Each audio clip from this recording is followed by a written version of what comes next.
Welcome to episode 149 of Generation Red, the kettle corn of Husker Sports Podcast, where we try to be sweet, but sometimes we get salty. I'm Ken. And I am Scott. I'm Justin. And we already lost Coach, but he'll be back momentarily. Tonight, we will look back at how Nebraska literally got ran out of Happy Valley to the tune of a 37-10 pounding from the Nittany Lions. Once we're done with that, we'll preview Friday's upcoming game versus Iowa. And after 11 games in which the Huskers have not effectively stopped the run, this host is fearful that we will get run right out of our own stadium as well. And Matt Rhule will finish with a 2-10 record in the 3 Novembers he's been coaching at Nebraska. Should that happen, just how warm should Matt Rhule's seat be going into 2026?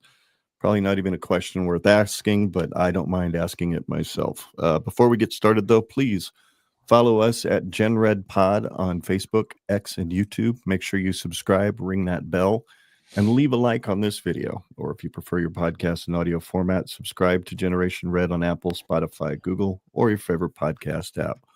Also, please leave us a rating and a review to help other fans find that audio podcast. You can also check out our website at genredpod.com or email us at genredpod@gmail.com. We also have merch available. If you're watching this video, scan the QR code in the upper right corner of the screen, and that will take you directly to our online store, courtesy of Herd Sports. Or if you're listening to this podcast on your audio podcast app, just go to genredpod.com and click on the link in the gray banner at the top of the home page.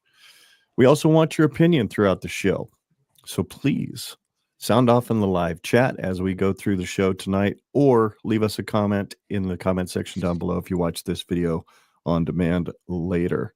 We appreciate all of you who are watching or have downloaded this podcast, and we hope that you enjoy the show.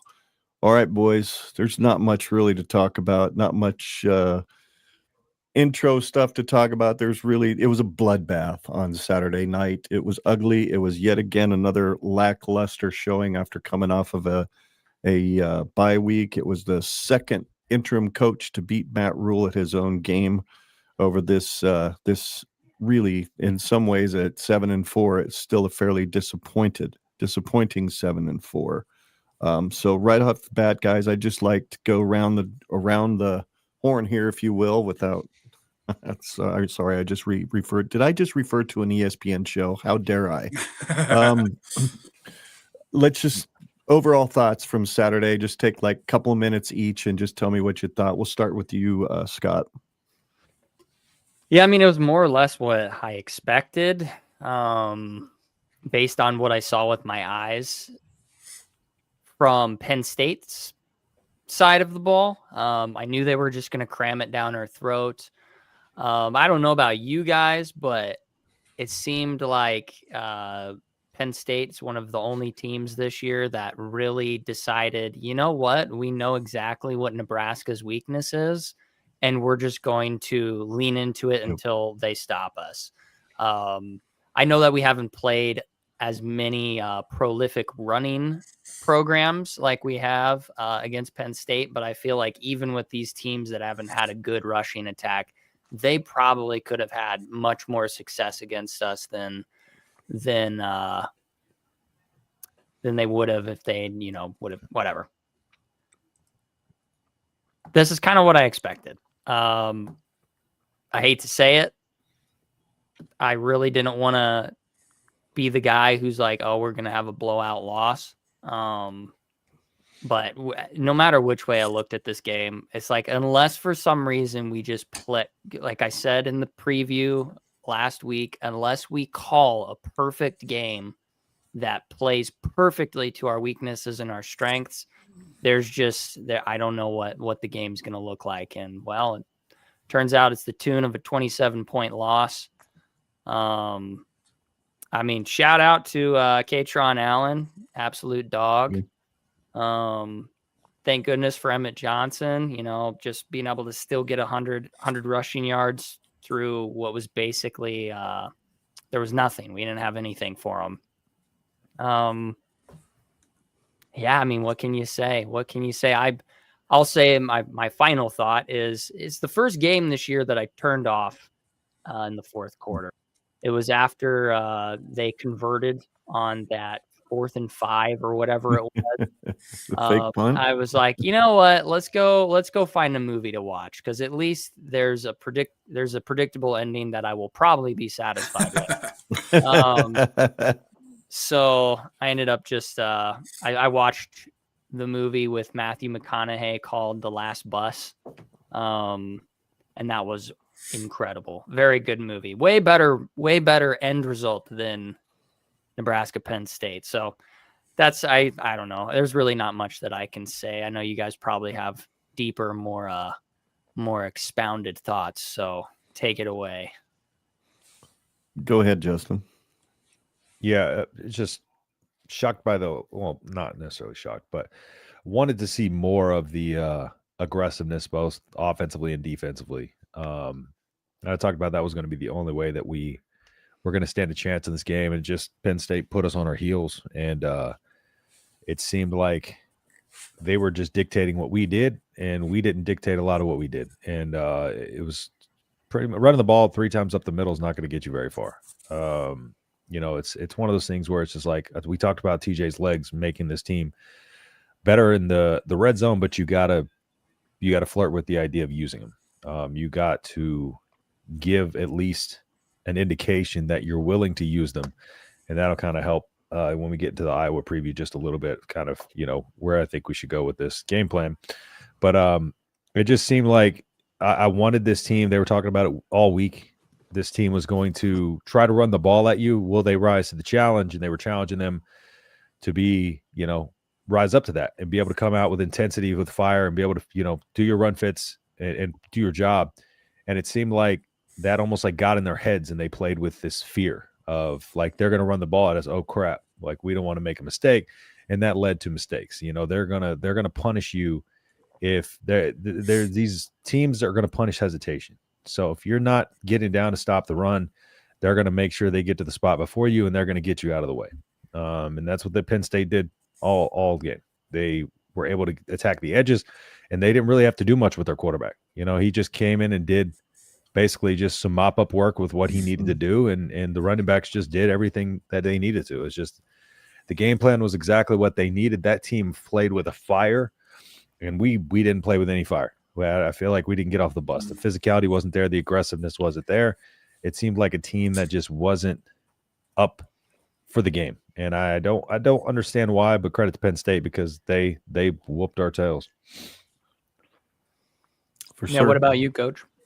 Yeah. Well, hey, first I want to apologize for you guys. Right as we were starting the show, my entire internet for the whole house crashed all of a sudden. I didn't know what the heck was going on. So I texted my wife and I was like, what the heck? And she's like, don't worry, we're out too. So sorry for that, boys.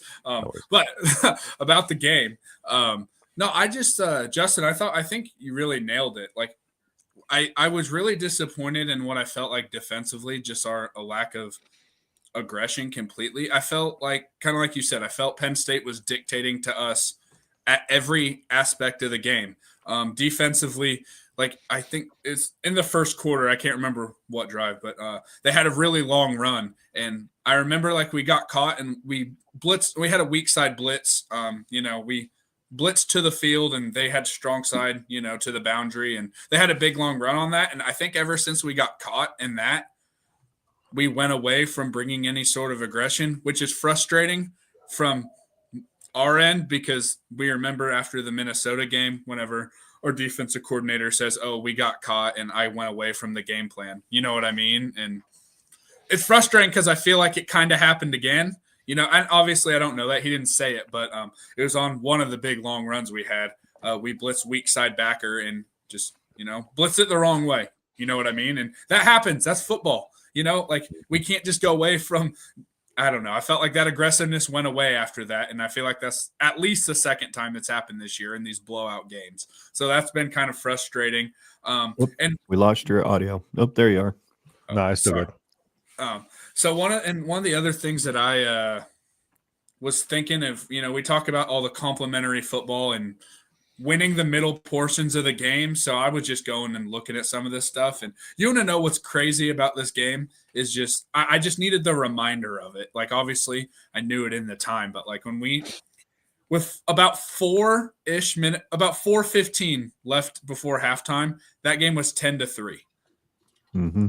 Think about that. 10-3, give up a touchdown, punt it back to them, give up another touchdown right before halftime. Then to open the second half, they get another touchdown. So all of a sudden, that game goes from 10-3 to 30-3. You know what I'm saying? Like, in the span of like quick. 5 minutes of game time. Super quick. And those are just the things when,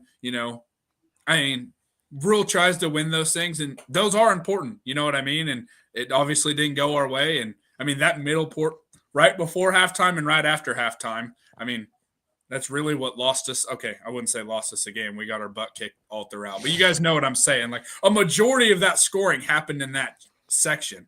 So he's got to get better at that. And, yeah, my frustration is I just felt like Penn State's offense was dictating to us all night long. And that's just very frustrating, man. Yeah, I'm with all of you guys. I think the thing that surprised me as the game started, when we went right down the field, got inside the 5, and I could predict it. Here we go. It's 4th and 1. A, we're going to go. B, we're not going to make it. And C, they're fixing to go on a 90-plus yard drive. I could just feel it. Mm-hmm. And sure enough, that's what happened. And I'm not sure, as the game went on, and I think I said this in our group chat in the text, I don't know if I was really mad that this is what happened in the game. I think I'm more mad that I expected it to happen. That's what pissed me off, because I didn't see anything different from how we lined up. Or I'm not an X's and O's guys, but it sure seemed like there were an awful lot of damn 3-down linemen out there on defense when you know they're going to run. It just was very frustrating. And at the same time, it looked like they were trying to turn TJ Lateef into Dylan Rhule. I didn't see a whole lot of options for him to run the ball, use his legs. Yeah, he got out of some situations that normally Dylan probably gets sacked 5 or 6 times in that game, but TJ was able to escape. No RPO either. No RPOs. There was didn't see any zone reads. You didn't see hardly any of that stuff that would back Penn State up a little bit and keep them at least honest to have to look to TJ to keep the ball. And there were just very rare times that we did that. I don't know why that is.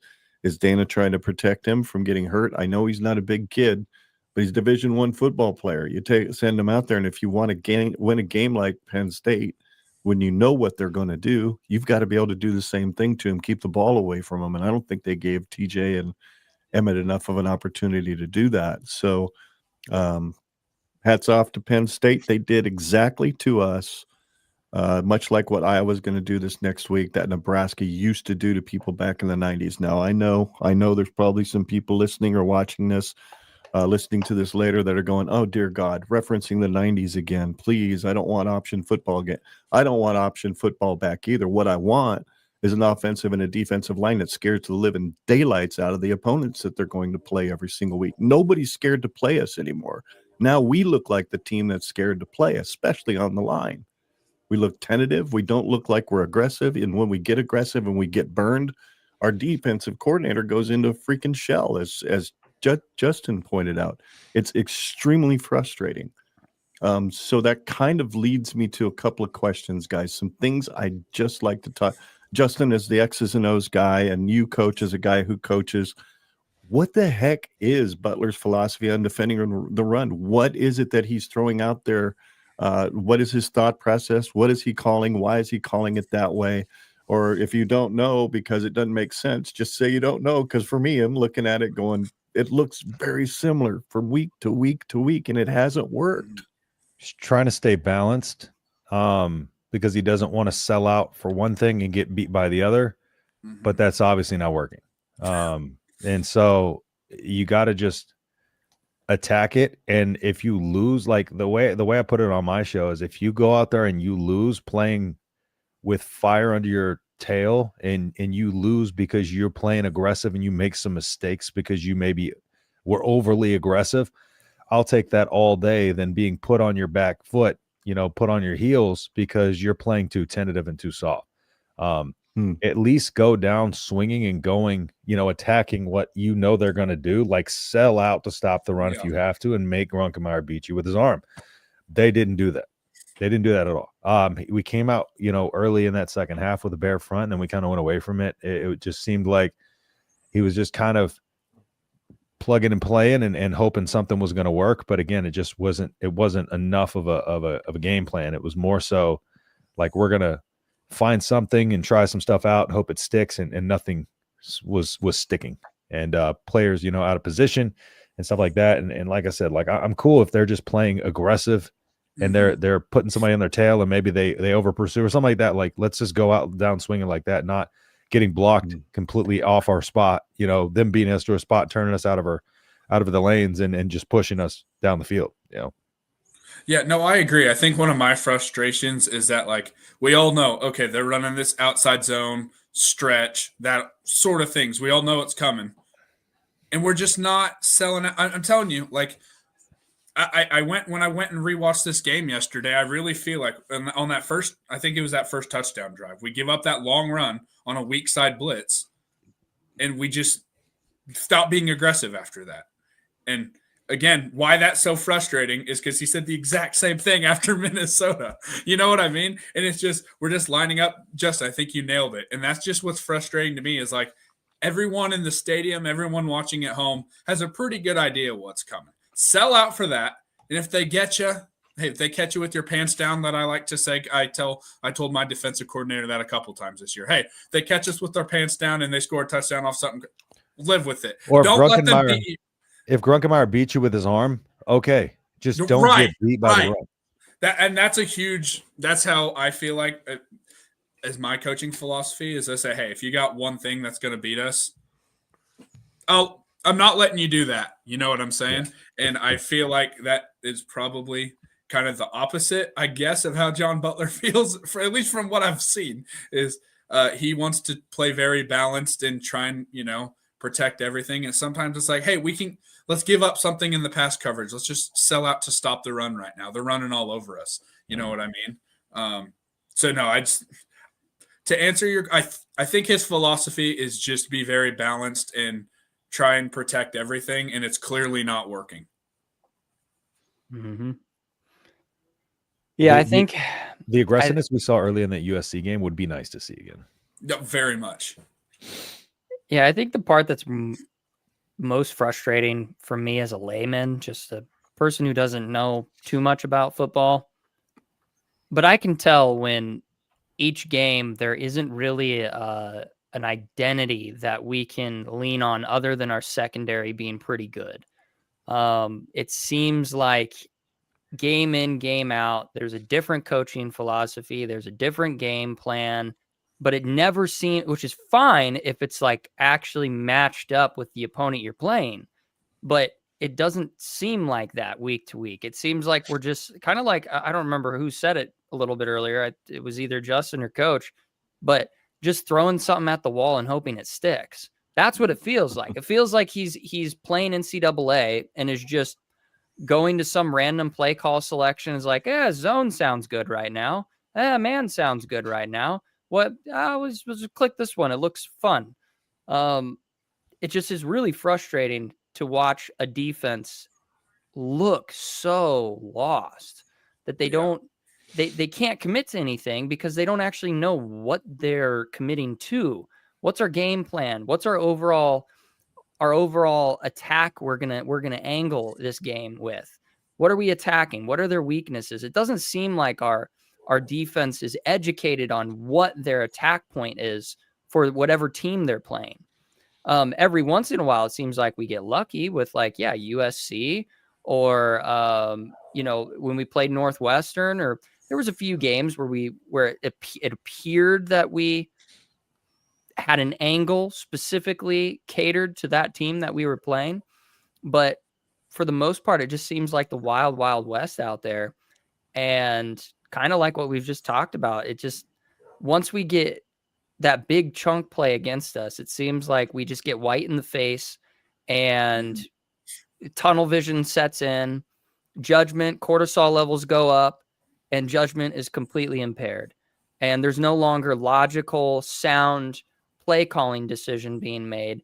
It's just, I'm going to look at my piece of paper and I know that this might work, so I'm just going to pick it. And it's just like, no, you can't have that low amount of acumen in the coaching staff, because I don't think it's the players. The players are the ones out there expected to execute, but execute what exactly? Mm-hmm. What are you executing?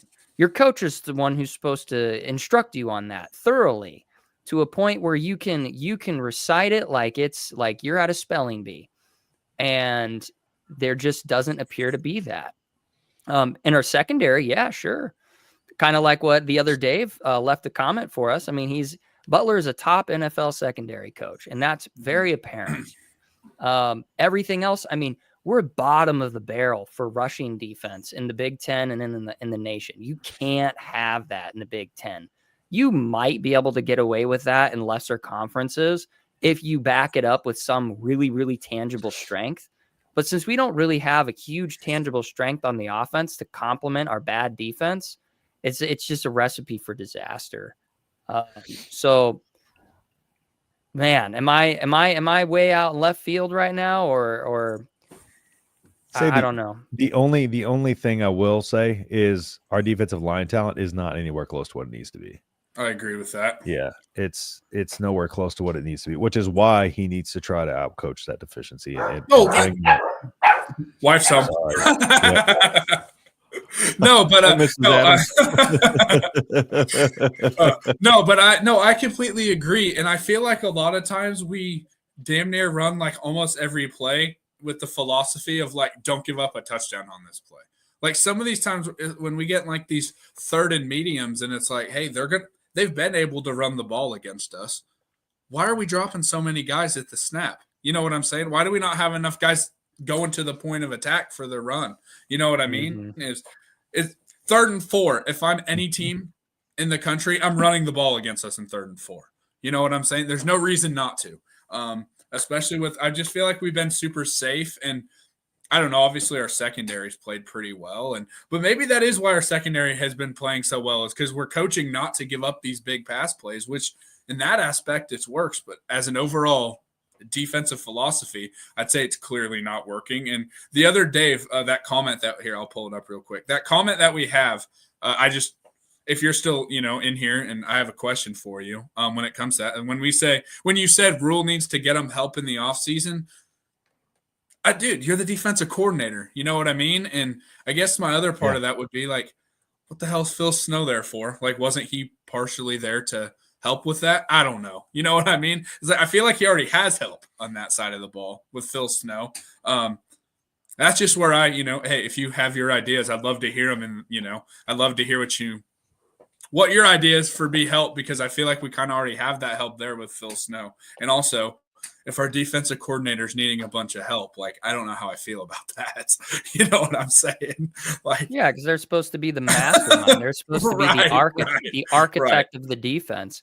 If you're a building engineer and your architect is building a bad building, you don't go, well, what kind of electrical foreman do we need? What kind of masons do we need to help our architect get this building built? It's like, no, your architect is supposed to be the one who designs a good building. Then your builder comes in and actually makes it happen. Yeah. And so our offensive coordinator and our defensive coordinator, Matt Rhule has some oversight over them, but I don't know about you guys, but I don't think Matt Rhule is an X's and O's guy. I think he's a CEO. No. I don't think he has a wide breadth of knowledge when it comes to the intricate details of every coaching position that there is. I think he's one of those coaches that has like an attribute of motivator, but doesn't have an attribute of in-depth, really, really profound levels of game knowledge. So the only thing that Matt Rhule can possibly do to help himself out is just getting the perfect guys that can have that well-oiled machine, that he doesn't necessarily need to be this really, really profound, like Nick Saban. He's like the archetype of, he knew everything that there was to know about anything. He was an expert coach. Matt Rhule is not a Nick Saban, but he could do himself a lot of good by getting guys in the program that are more or less expert. And I don't think we have that necessarily. I thought we had it with Dana, and I'm going to still leave the jury out on that one. I'll just say that this year has been really frustrating to watch our offensive play calling, but I like your prompt there, Dad. On the defensive line, do we lack dudes up front? Is it coaching or both? I'm going to just go out and say it's both. That's where I land. Like everybody's been sharing it around. It's made the cycle week in, week out. But I mean, we got a really young team. We've got a lot of guys that are supposed to be being developed right now, but there's still something to be said about where I understand there's a lot of nuance to this, but we had an NIL budget last year. We got some guys in, and did we really get anybody to help out the trenches as well as we should have? Well, obviously not too much. Pritchett has been pretty bad. That's obviously offensive line.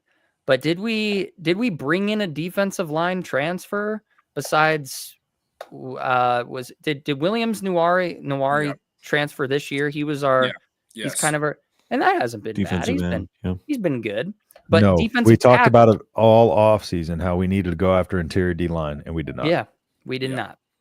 We got Gabe Moore, or was he already on the roster? He wasn't even. He was kind of a developmental guy when we got into. He wasn't supposed to come in and immediately start. Right. Yeah. No, I think we missed on a couple of big time dudes that went elsewhere, I think in the SEC, and we just didn't land them. So, the other day makes another good one. Coach B.A. Good point about Phil Snow. Is it Braden, our D-lane coach? If Snow didn't fill the gap, he either needs a run game D coordinator. They have pass coordinators in the NFL, or co-DC. I don't know, if you have a co-DC, then you don't have one DC. In my opinion, it's like having two quarterbacks. You don't really have one then. Yeah. Addison Williams was doing everything to get UCF's pass defense. Like he had their pass defense efficiency through the roof. And as soon as they brought in a new staff and a co-defensive coordinator, that defense tanked. And that's why part of the reason why Addison Williams left and came to Nebraska. Mm-hmm. Yeah, can't do that. Yep, I agree. Well, we don't want to hang out here all night talking about Penn State, but I do have a couple of other questions on the O-line. What needs to change? I mean, I think the interior is pretty good. I think we talked about that last week. The interior is pretty good. Although I've been apologizing or an apologist of Rhule, but we did not take the jump that we expected this year. And the thing about this, it's tricky because an O-line has to be a unit. It's really hard to break up that camaraderie of the coach and the unit and expect, especially going into year 4 of Matt Rhule, that to just kind of work. That is one thing that comes with it, because more than anything, the offensive line is a unit and you can plug and play a couple pieces here and there, but those guys need the reps in the trenches together with their quarterback, and they kind of learn each other through that. Can't really just plug and patchwork an offensive line together. So that is kind of the hard thing about just being like, yeah, let's fire him, get rid of him, because that is a big risk in and of itself. Well, yeah, because you look at next season, and we're going to have a substantially harder schedule than this year. Yeah. And so it's kind of damned if you do, damned if you don't. If you bring in a new coach, like Justin said, you got to start from scratch pretty much. You got to build new relationships. There's going to be coaching fundamentals that change. And there's going to be a sense of trust and camaraderie and continuity. You may lose players that are currently on the O-line that you've been developing. And so I'll say two things. One, I think we should get a new offensive line coach.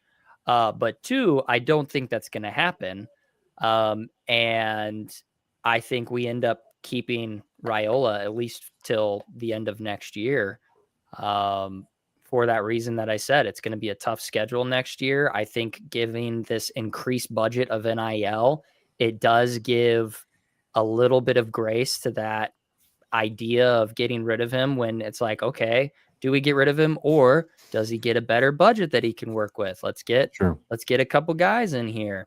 So I don't think he gets fired. I don't like it. I think you kind of just have to, in this day and age, you just kind of have to, you got to go. You got to make stuff happen. It's not impossible, but like Justin said, it's a lot harder when you make such a dramatic shift. But I don't know. I think we need a new offensive line coach at this point. I'm unconvinced.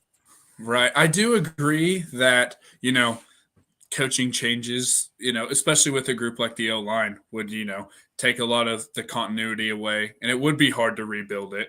And that is something you don't necessarily want going into year 4 of Matt Rhule. But Justin, Scott, Ken, I'll ask you guys this of let's just say we do run all that continuity back and it's still not good enough. Is that something we want to do in year 5, year 6? To me, it's just when is the right time to do that? You know what I mean? I'm not necessarily disagreeing with you and saying that it does cause the shuffle. I do agree, but it's when do you want to do that? You know what I'm saying? That's a fair question, because there feels like there isn't a right time. It's right. Because you run the risk, but you also potentially reap the reward. Let's say you hit a home run higher if you get rid of him this offseason. But Matt Rhule has to just know, this is my guy. It has to be somebody that he believes in wholeheartedly 100% and is this is the guy I'm going after, this is the guy I want. But yeah, that's a great question, because there is no right time. Right. Well, I don't know if it's different necessarily, trying to fix an offensive line with a new hire, much like we were able to do with special teams. I mean, you've got Mike Eckler, who's nominated for the Frank Broyles Award. What a turnaround that unit has made. Mm-hmm. That's a lot of good coaching that's happened there. I struggle to see our offensive line the way it is now and not think that somebody with not saying Bill Callahan, I'm saying somebody that has that acumen and the ability to coach an offensive line to an elite level can't come in and make some strides almost immediately. Those guys are usually on staffs already. I know. Yeah, I know. You got to poach them. Look how many teams. That's what I was about to say. Complain. Look how many fan bases complain about their offensive line. It's hard to find that guy. Yeah. Oh, sure. Yeah. Sure. So you kind of got to either ride with what you've got or pull one that yank one from somebody. And and then it's a big gamble because you're probably having to pay him double what he's making where he's at now. I mean, so it's a conundrum for sure. Is if you do find that guy, and I mean this, with all the respect in the world. I mean, obviously we're all diehards here, but how do you convince one of those guys from, I don't know, pick one of the really great schools that are dominant right now? How would you convince them to come to Nebraska?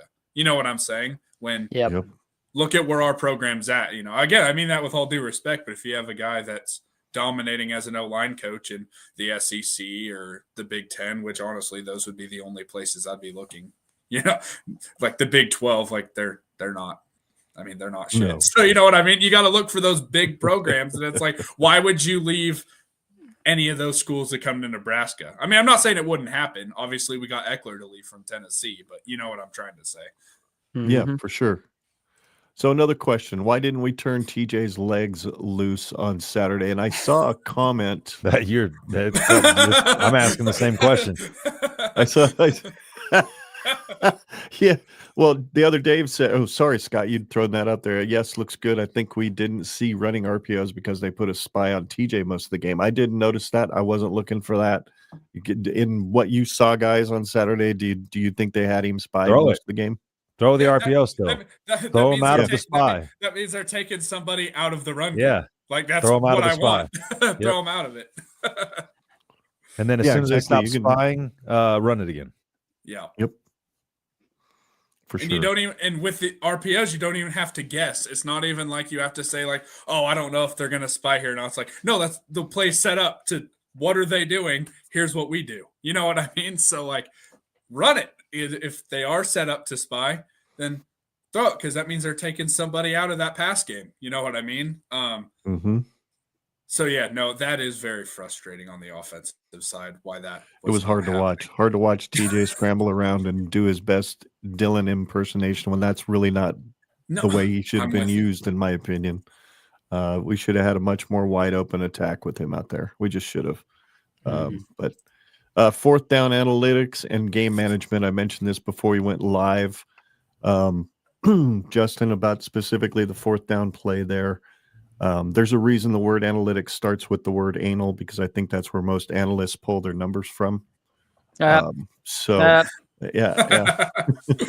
because our fourth down percentage this year has been ass. Pretty sure we're 16. Pretty sure we're garbage. The worst. Yep, we are worst in the Big Ten. I think we're worse than college football if Brian's numbers were accurate on our show. That's crazy. So I will say something of I was listening to, I don't know, it was a few weeks ago, but the No Block No Rock guys, they were talking about it on their show, and they brought up a point that I want to get your guys' thoughts on, because I actually think they might be onto something here. When it comes to like these analytics and Matt Rhule saying, oh, the book says go for it, do all that. I think that when that's the philosophy, I think we're looking at the numbers from like all of college football of saying, oh, this says go for it. We're not necessarily looking at our percentages of like what we do, because our books say don't go for it ever again.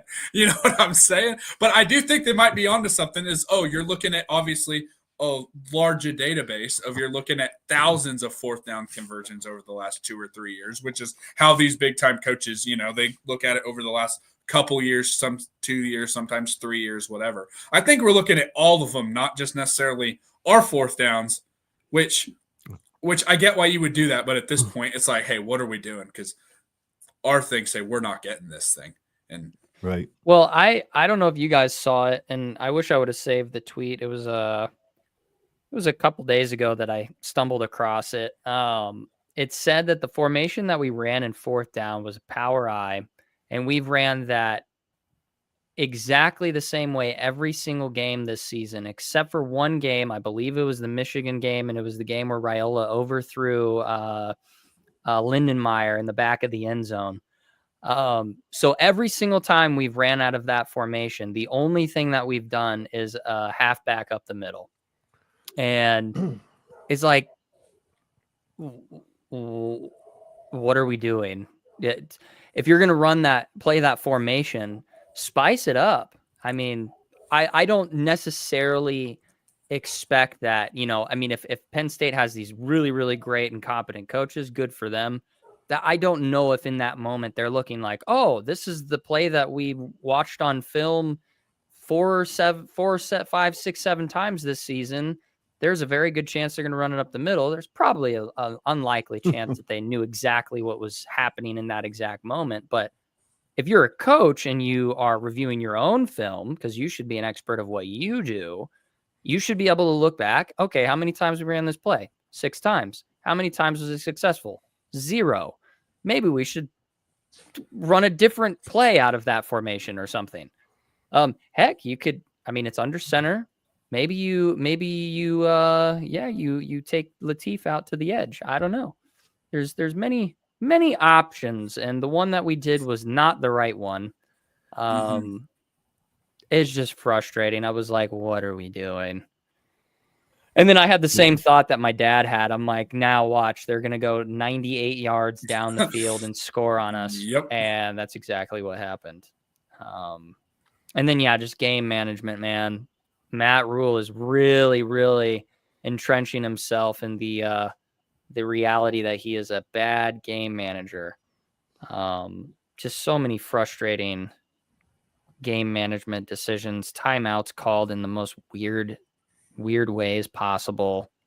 I don't know. Yeah. Matt Rhule, man. He's a guy. He's a guy. He's a guy. Any other thoughts from you guys? Here's a guy. Here's a guy. He's certainly a person.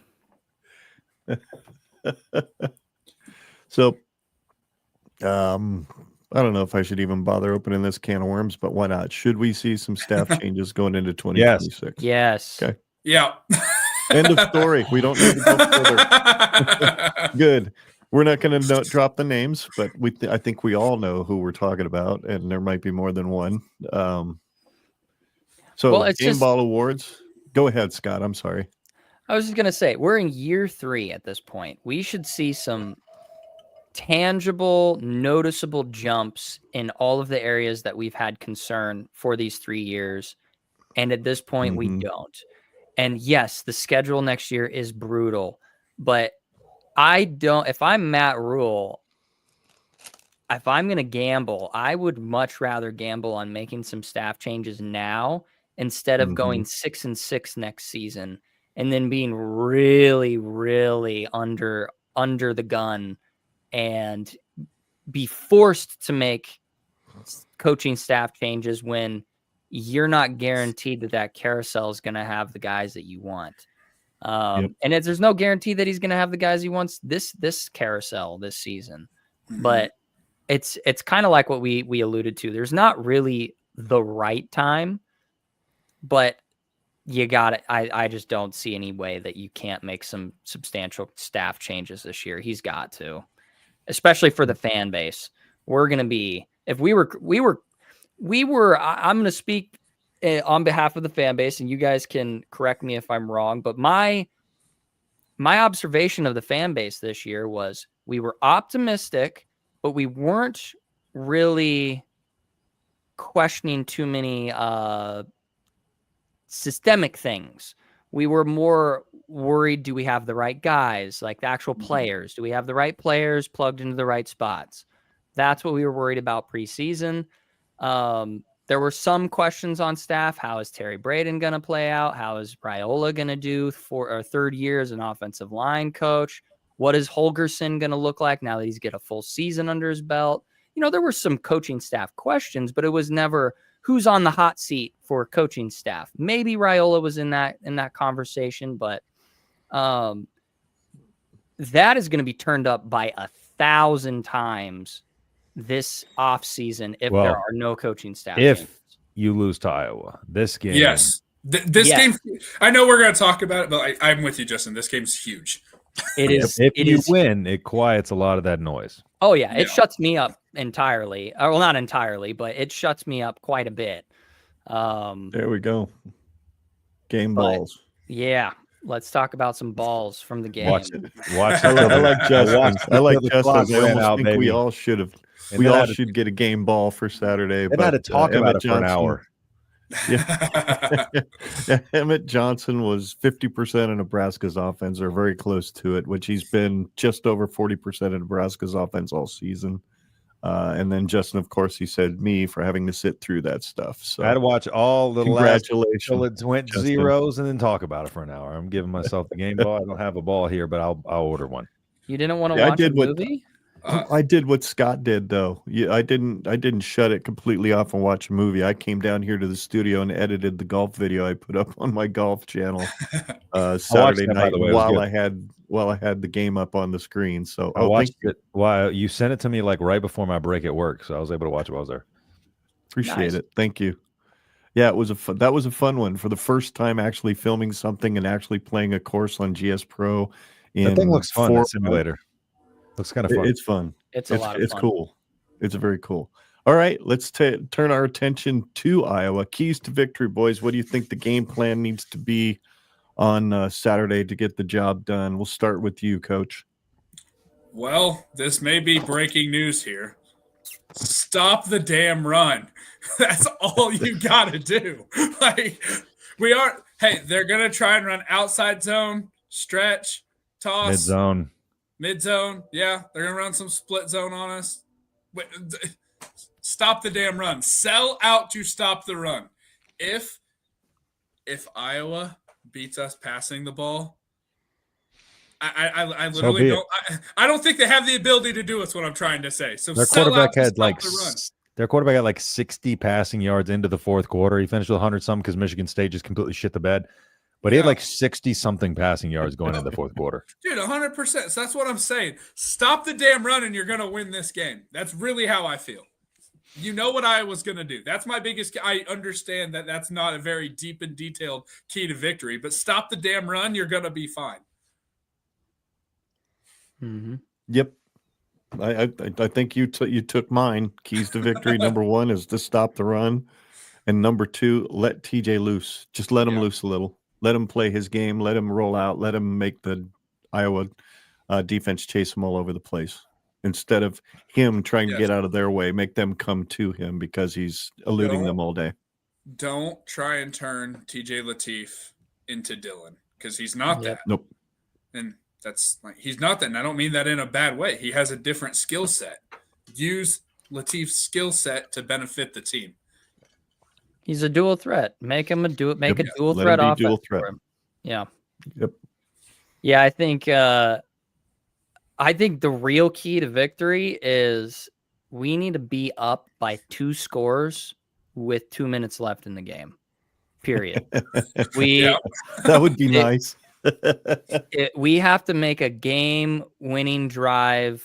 I want to say it's game-winning, but we need to take a 10-point lead at minimum with 2 minutes left. So if we're down, or if we're up 24-21 with 3 minutes left and we have the ball back, we need to drive down the field and score one more time because the way that Iowa's going to win this game is they're going to keep it close all game.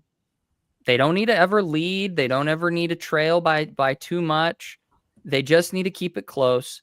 And then they're going to make sure that in the fourth quarter, when there's about 6 or 7 minutes left, Phil Parker is going to do what Phil Parker does, and Kurt is going to do what he does, and they're going to make sure that they get the ball back with right around 3, 4, 5 minutes left in the game. And that's all they need.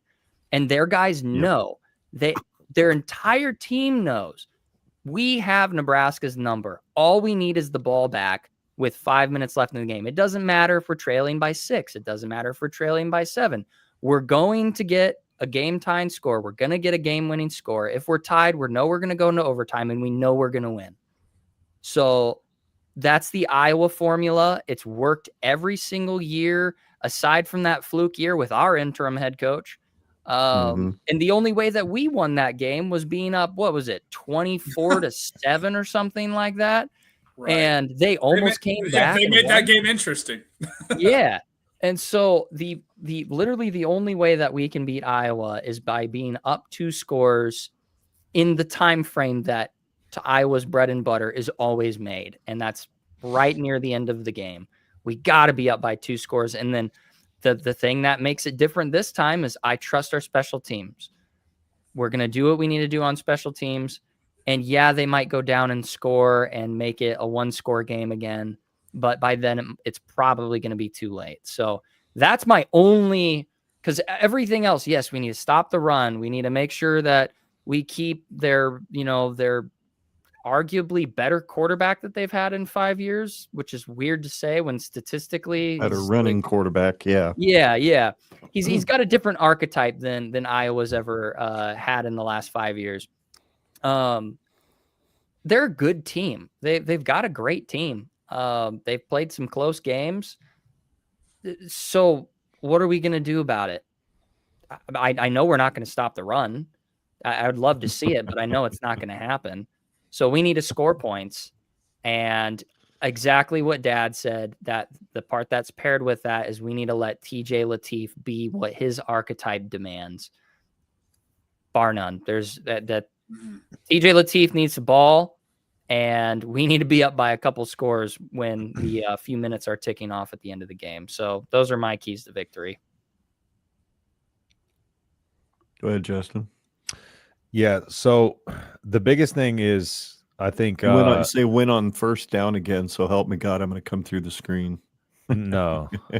Anyways, I think the last 2 weeks. I think, kidding. Well, win on first and third down. It's pretty simple, and we don't do it. I know.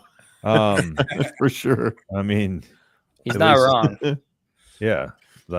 Anyways, I think Lateef needs at least 50 rushing yards, because you got to take them out of their too high safety look.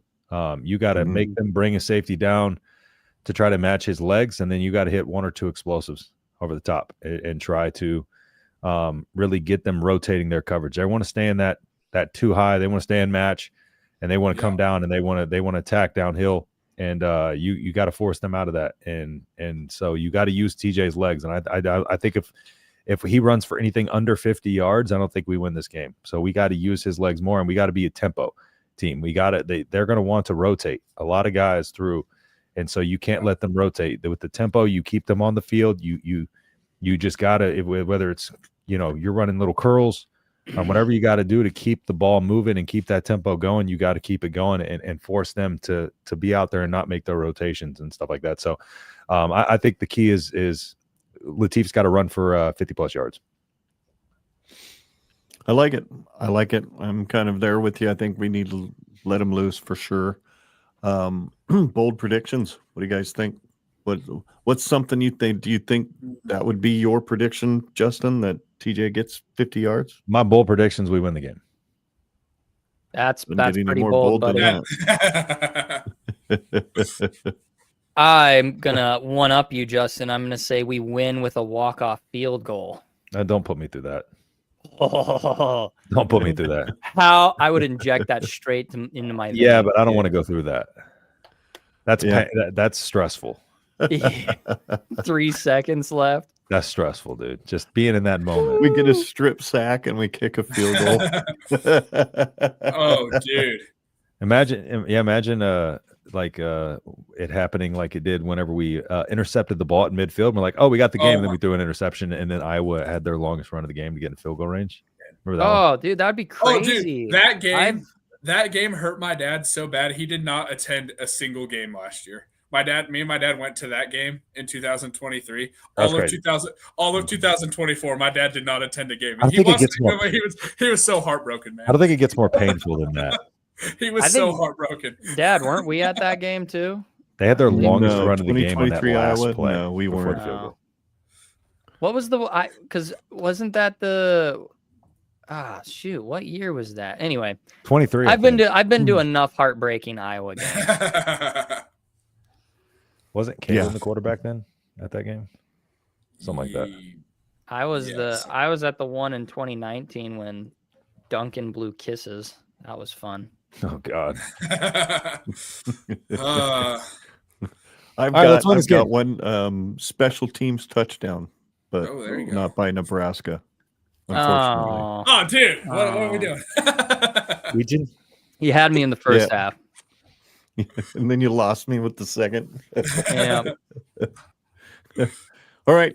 We'll jump into them. Score predictions. I'm not favorable. I've got 21-17 Iowa, and that bold prediction of mine happens toward the end of the game when we're leading 17-14. Archie has a brain fart and kicks it to him, punts it to him. So touchdown Iowa, 21-17. Yeah, Weejan.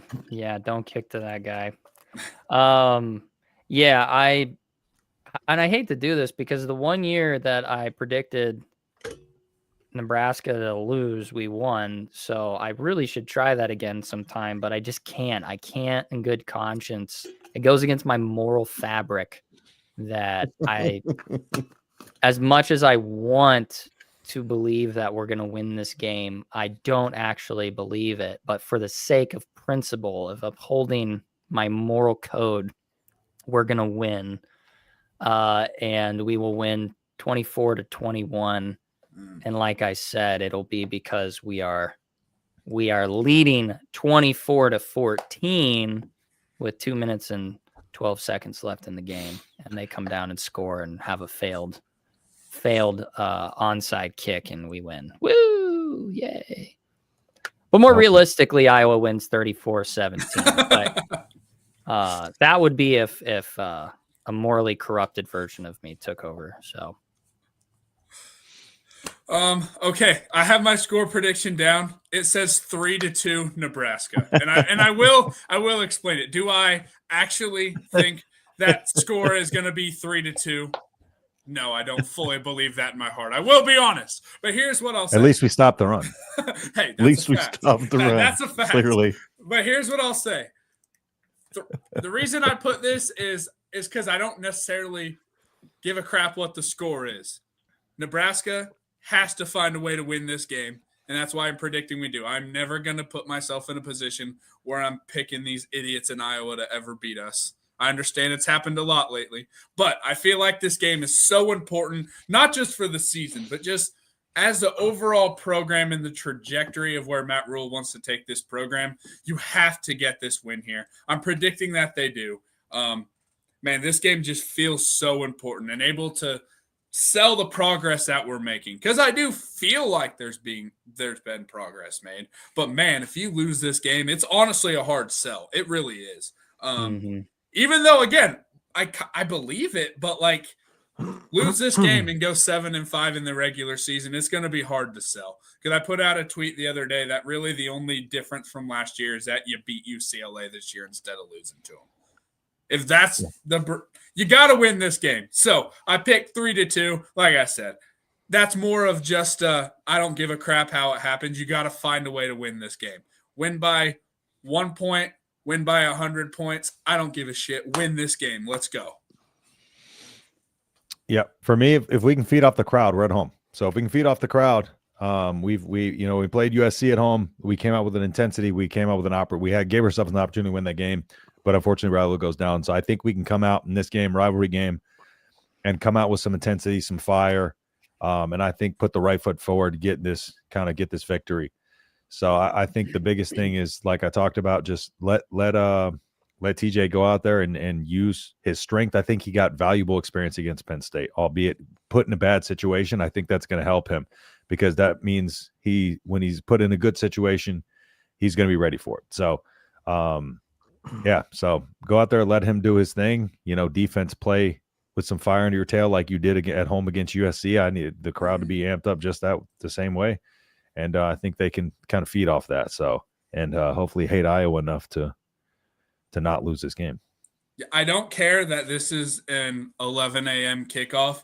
We need this crowd to steal something from Mike Delaware that he says all the time. It's no sit Friday. I know it's not Saturday. He normally says Saturday, but no sit Friday.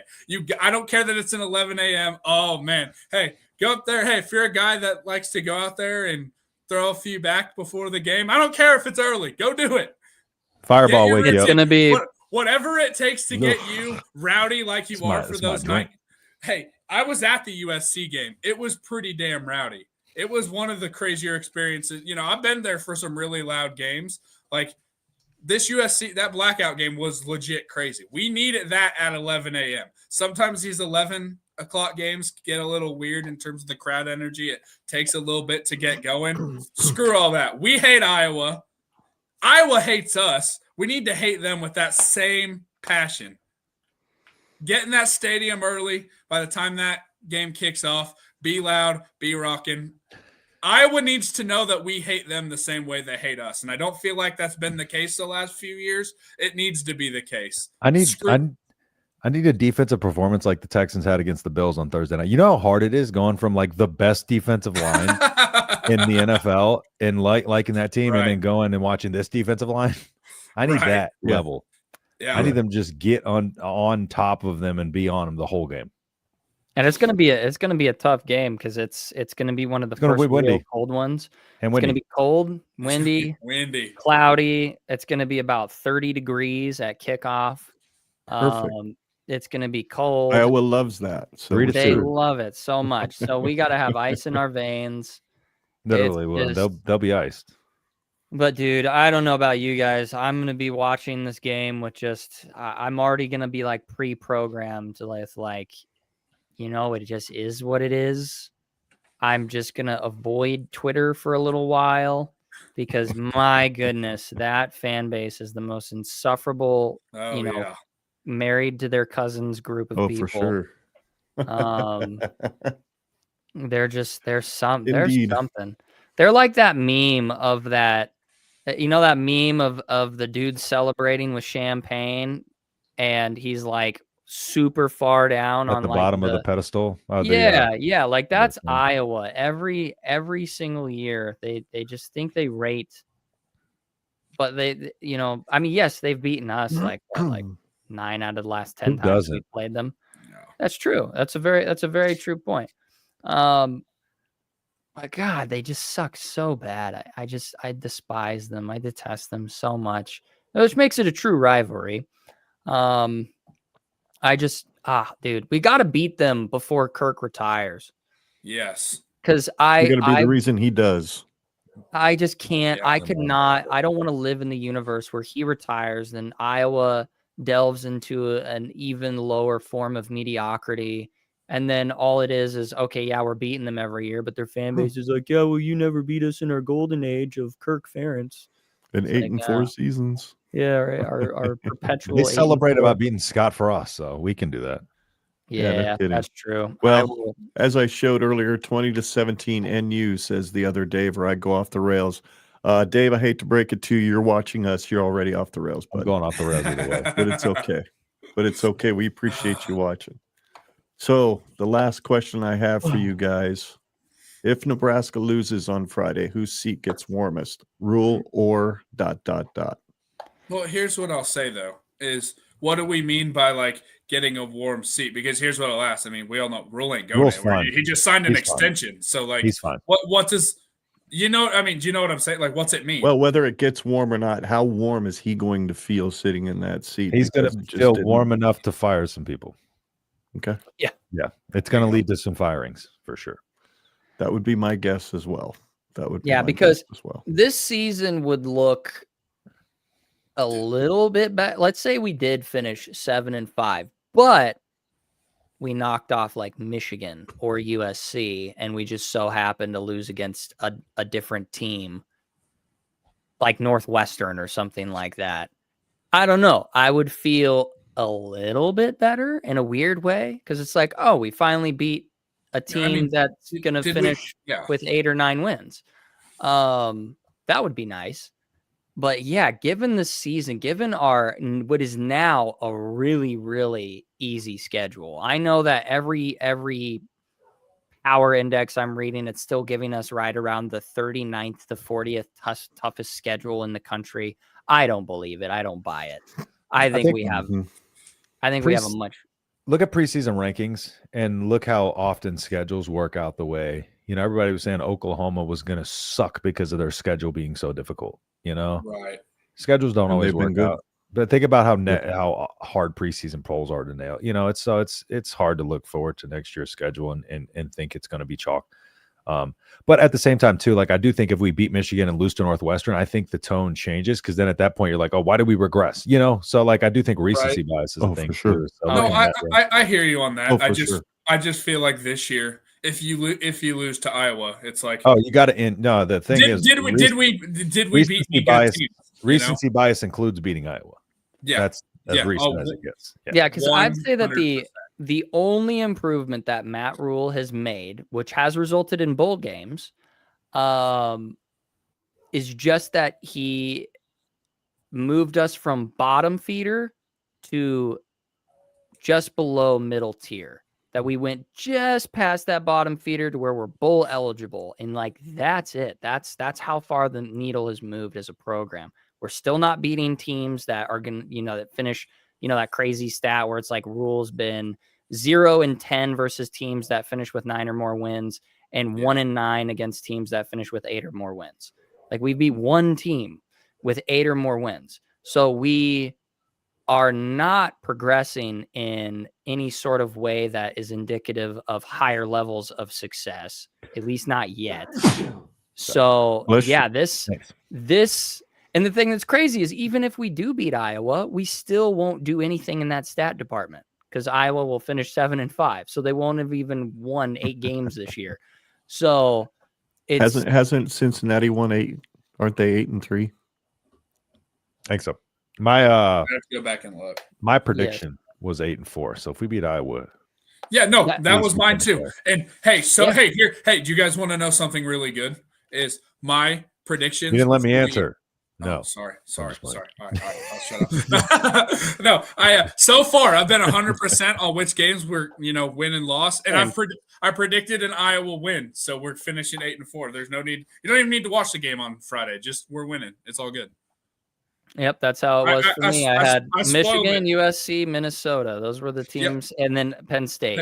Those were the teams I had chalked off for us to lose. And Michigan. So if we win against Iowa, it's like, all right, cool. Yeah. The tone changes. No. I had Michigan, USC, Minnesota, Penn State. Cincinnati is 7-4, just like us. They've lost 3 in a row. Okay. They've lost their last 3. So apparently How dare This is the battle of who's going to finish 8-4 How on dare Friday. they? We were propping Cincinnati up. I know, up, dude. And all of a sudden, y'all start We're- losing. We're using you for our resume, dumbasses. What are y'all doing? Right, dude. I know 100%. Hey, here's what I will say though. I feel like the difference between 8-4 and 7-5 is like way bigger than the difference between 6-6 and 7-5. I feel like that jump from 7 to 8 feels huge, doesn't it? Like, I just feel like it feels massive. It does, and it does, Coach, at least for mine as an old viewer of college football, to me, 8-4 is much better than 7-5, because back in the day, when I was in my 20s, you didn't get to a bowl game at 7-5. You were eligible, but you generally didn't get there because there weren't enough bowls to go around. You had to be 8-4 to really be considered to go to a bowl game. The Duke's back in the Mayo day. Bowl back then. Yeah, they didn't have 4,700 bowl games. They had like 28. What, they didn't have a bowl game playing in my backyard? They didn't have the mayonnaise bowl. Yep. Bowl games are just, they are what they are, 6-6. Hell, when you can go to a bowl game at 5-7 because your GPA is higher than another 5-7 school, I'm sorry, the bar is really low to be bowl eligible these days. So you are right. The difference between 7-5 and 8-4 is huge when you view it through the lens of history. 8-4 is a much better record. It really is. And I can't, I'm trying to figure out why it feels that way. Because we beat Iowa. That's why it'll feel that way if we beat Iowa. Well, yeah. But I mean, Definitely just in general, because it's like, okay, you lose 4 games. Hopefully they're big games. And this year, so far, besides Minnesota, I'd say it's okay if you lose against a Michigan or a Penn State, because regardless of their win-loss record, they're a really talented team. And USC, yeah, sure, okay. 8-4. I think just like we hold 8 wins to like a next tier standard. I just think just it innately. Is. Right. And 7 doesn't feel great because we won 7 last year. Yeah, and 7 doesn't. Yep. It also doesn't feel good because it's paired with the 5. That 5 just looks too big. It's like that needs to be smaller. I want a 4. A 4 looks better than a 5. Yeah. Double up your wins. You win twice as many games as you lost. There you go. That's a problem. I like that. I know it would just be revisionist to even consider this, but let me ask you guys this question. Let's say we're going into Friday 8-3 because we did beat Penn State on the road. Would losing to Iowa and being 8-4, would that 8-4 feel a lot worse than 8-4 would feel on Friday? I think losing to Iowa would feel worse. Okay, yeah. I kind of figured that. That's how we know it's a rivalry. It doesn't matter how you win the season to me. I feel like I feel like recency bias is everything, and an Iowa win would make you forget all about that Penn State win. An Iowa loss would make you forget all about. If you beat Penn State, an Iowa loss would make you forget all. But nobody cares about that. Dude, I'm telling you, as good as beating Wisconsin felt last year after we lost to Iowa, until that bowl game, from that stretch from when the Iowa game, it just felt like as a fan, I got kicked below the belt, and I just kept getting kicked every day until we won another game. Well, because Iowa represents something specific. They are the gatekeeper for slightly above mediocre. Mm-hmm. That's what they represent. They represent 2.5 decades of 8-4. That's their archetype. They'll get an occasional 10 win, sometimes 11 win season. Sprinkle one in every decade where they get 10, 11 wins. So really, they're the gatekeepers for getting to that next tier of I'm no longer mediocre. I'm slightly better than mediocre. And so every time you lose to Iowa, their fan base is insufferable. Whatever.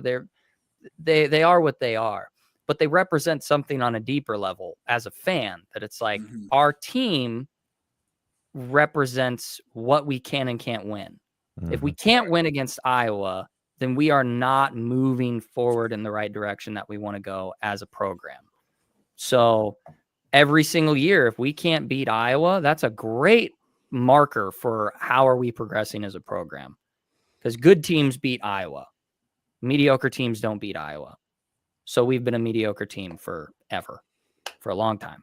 So that's how I feel about it. I don't know if that makes sense, but I'm not sure I would call us a mediocre team for forever. I'd say we've only been mediocre the last couple of years. It's been the 7th concentric circle of hell that we're in for the 7 to 10 years before that made us really miserable because we were not even mediocre. Even those we were Riley so year bad. that he was 9-4 or whatever it was, that was still a mediocre team. Paper tiger. But yeah, I would definitely feel different beating Iowa because we'll see. We'll see come Friday. I mean, any given Saturday, right? You know, I can tell myself that until the cows gone home, but I'm kind of in the spot right now where I'm like, I'm expecting it not to happen on Friday. So if it doesn't, I'm probably not going to be completely destroyed over it. Instead, I'm going to be looking forward to, okay, what's changing? And please tell me something's changing because I need to see something change. Right. So anyway, boys, is that it? Are we good? Have we got it out of our system? Oh boy, we'll have something left in our system on Tuesday next week, I'm sure. We'll have a fun All right, one. Coach. You back on the old podcast train these days? Where can folks find you? If you go to at the BA Coaches Show on like YouTube and Facebook and all that, you can find me on there. If you're on Twitter, I've decided just to stick with my Coach Audi account. I don't want the podcast account back up. It's just too toxic for me, so I'm staying away from it. So if you're on Twitter, just go to at Coach Audi, BA Coaches Show everywhere else, and check me out there. Justin. Yep. Follow me at the _H-Town Husker and Nebraska football at the Boys College Football. Sweet. Yep. You can find me at Scott Genred Pod on X. And Facebook, X, and YouTube. You can follow the show at Genred Pod. Podcast is found at Generation Red on Apple, Google, Spotify, or favorite podcast app. Our website is genredpod.com. Email is genredpod@gmail.com. Go get your merch by going to genredpod.com and clicking on the link in the banner, or just scan that QR code before we go off the air tonight, and that'll take you right to our merch site. We really appreciate all of you watching. We appreciate everybody who has downloaded the podcast, and shout out to all the people that were watching us on YouTube tonight on their phones. That was pretty cool to see a bunch of them in there commenting from their phones. So we know that the vertical stream worked. I checked it out on my phone. It looked pretty good, guys. So that's pretty awesome. Should be able to generate some YouTube shorts out of that and maybe get a few more subscribers in this bad boy. But really appreciate all of you guys. I appreciate you three guys hanging out and just kind of talking tonight. Wasn't too detailed as far as, I don't know, stats and all that analysis and whatnot. But I do love talking ball with you guys. I love your insight. I appreciate, Scott, the deep thought that you put into the things that you say. And until next time, for Scott, Coach, and Justin, I'm Ken. Together, we're Generation Red, and we're here to chronicle Nebraska's inevitable return to college football greatness, one podcast at a time, because there's no place like Nebraska. And Iowa's corn sucks so bad. It's like cream corn. Oh, but I like cream corn. It's rotten like cream corn. grain It's corn. deer corn. Yeah, there you go. Corn. Next level cornbread, man, is when you put a little cream corn in it. It's what you throw out for the hogs, the rotten corn. Yeah. Hog hunting. And All in right. Rhule, we trust. In Rhule, we do trust. Lose this game, I'll throw a question mark on the end, but we do still trust Rhule right Trust? All right, boys. We'll see you next week. Go Big Red. Beat Iowa. Go Oh, Big Lord, Red. please.